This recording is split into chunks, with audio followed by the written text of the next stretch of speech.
Welcome back, everyone. You might remember right before 4th of July, there was a controversy about fireworks, and we invited one of the county supervisors in to discuss it.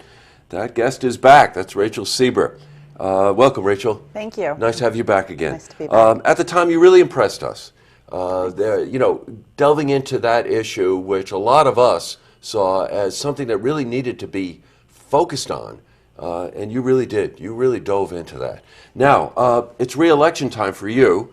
And as everyone knows, if you're running for political office, please give us a call. You come on, we'll interview you, and so you can let the viewers know what you stand for. Rachel, you've only been a supervisor for the first 2-year period, right? Yes. So your legs are hardly under you in the political realm. Tell us about what drives you to want to do this? You know, that's a great question, and I've been going door to door meeting people in our community, and they ask me that all the time. You know, why would you want to do this? And yet, why would you want to do it again? And the truth is, my experience, my entire training and education has been in victim advocacy. I've always advocated for people that perhaps weren't familiar with rules or policies, or maybe they didn't know who to talk to enforce their rights. So it was a natural progression for me to say I wanted to advocate for our taxpayers. And I think what's really important is that I'm able to represent their voice. It's not necessarily about what I want to see. It needs to be about what the taxpayers want, the people in Queensbury. And so I really enjoy talking with everyone, hearing their perspectives, making an informed and educated decision, and truly advocating for the people who live in my community.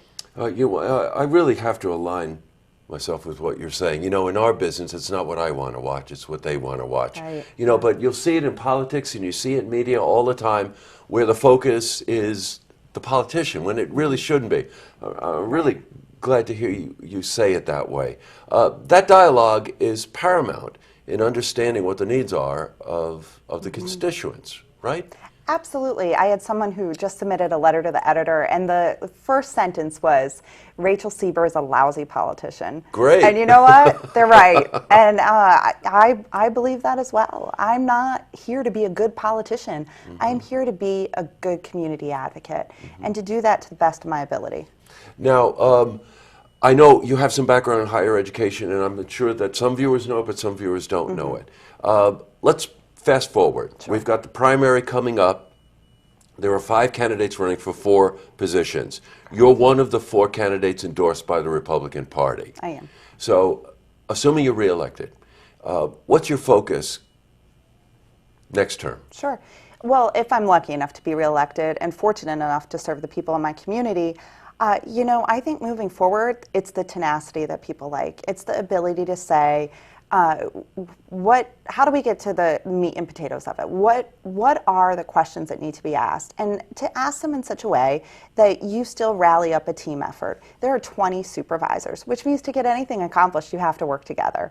And that's what the people that elect you, they want you to do that. They want you to work with everyone and put aside those political differences. Well, you know what? If I have it right, and correct me if I'm wrong, but you were part of the Higher Education Committee. Now that's a real interest to you, and the tie-ins with SUNY Adirondack, correct? Right. Because I know you'll want to continue working on that, right? Absolutely. I was privileged to be appointed as a chairwoman of that committee, to the Higher Education Committee, in January. In fact, it was quite the honor. You know, this is a job where you need to go to committee meetings. You need to do more than just come to a full board meeting. And you need to show up to meetings that aren't even your own so that you can make those informed decisions at the full board. So I think because, in fact, I know because of my ability to make sure that I'm not missing those meetings. If I am, I'm catching up on them.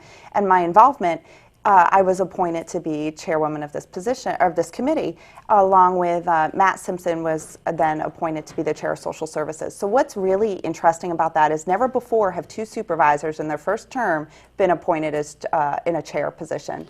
So you're going to continue your focus on that, right? I would like to. Of course, it's up to the chairman of the board as he juggles around different committee assignments, but I am ready to take on more. I want to be involved.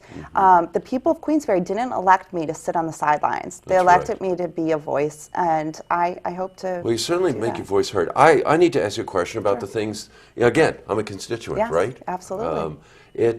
Occupancy tax. There's always talk about where that money goes and whatever. There's a sea change going on in terms of the marketing Will you be involved in that? You know, I really hope so. Right now, that's one of those committees that I am not assigned to.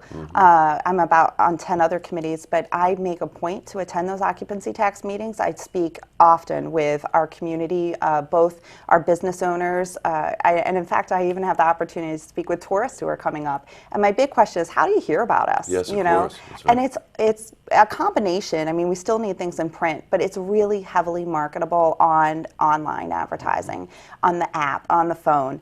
And I think what we need to do is change the way we do business. And I know the chairman of that tourism committee, Jean Merlino, is looking at that. Sure. So I think we're starting to see some movement, and you know, it's all steps in the right direction. I'm hoping to be more involved in that process, and you know, I'm certainly going to continue to advocate for those changes. Well, that's a wonderful thing about government and new faces coming in. You know, you get to recreate, you get to rethink things, right? It's important. Fresh perspectives. Well, Rachel, really good news that you're running again. Best of luck to you. Thank There you. are four. When is the primary? Oh, this is a big deal. So the primary is typically on a Tuesday. It is not Tuesday this year. It is a week from today. So it's a Thursday. It's September 10th. Okay. There is a holiday in there, so they moved the primary. So we want to make sure people remember. Here, if I could just say this too, I have people that say to me all the time, I'll vote in the general. But it's so important, that primary. Every vote matters, and you know, particularly at a local level, we're really asking people to come out. Polls are open noon to 9. If they need a ride, we're happy to arrange transportation. We're going to be making some phone calls to remind people that it is Thursday. It's a week from today. So good. Mark that down. Thursday, it's September 10th, and I believe the same thing you believe here. All politics is local. If it's a primary, get out and vote. If it's a general, get out and vote. There are 5 positions open on the Republican side. Only 4 candidates will be selected, and Rachel is one of the endorsed candidates for the Republican Party.